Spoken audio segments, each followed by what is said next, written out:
le plein coûte que coûte. Dans cette station de Caroline du Nord, les automobilistes défilent et s'amassent pour espérer s'approvisionner en carburant.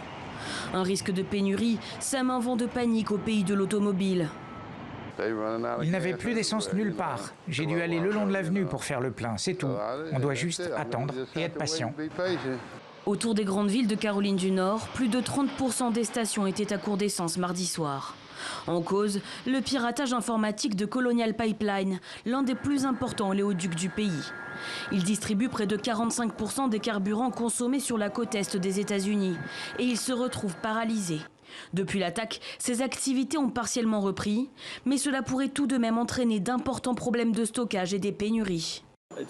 À un moment donné, ces raffineurs vont devoir arrêter de produire. S'ils ne trouvent plus d'endroit pour stocker leur carburant, ces raffineries vont devoir s'arrêter. Cela va ralentir toute la production de pétrole et se répercuter sur le reste de l'économie pétrolière, ici au Texas et aux États-Unis.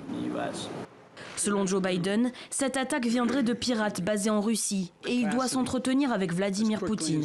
Le gouvernement a pris plusieurs mesures d'urgence pour faciliter l'approvisionnement.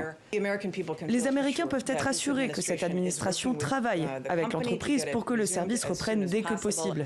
Et permettez-moi d'insister sur le fait qu'il ne devrait pas y avoir de raison de stocker de l'essence parce que l'oléoduc devrait être pratiquement opérationnel d'ici la fin de la semaine et du week-end. Pour l'heure, pas d'affolement sur les marchés, mais les prix de l'essence ont brusquement augmenté dans certains États. L'entreprise espère restaurer l'essentiel de ses activités d'ici la fin de la semaine.